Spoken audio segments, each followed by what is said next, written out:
Ay natirang Carlos Rossi sa kanilang rep. Ooh, char!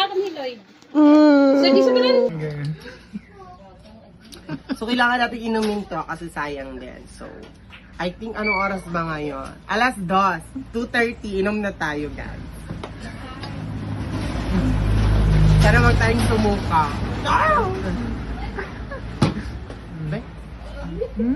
Para gani yung sa ibang bansa ginaganon.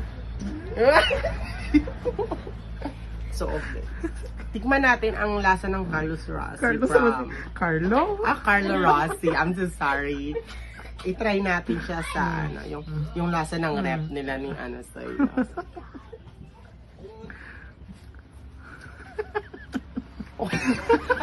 Okay naman po siya. Medyo Bakla.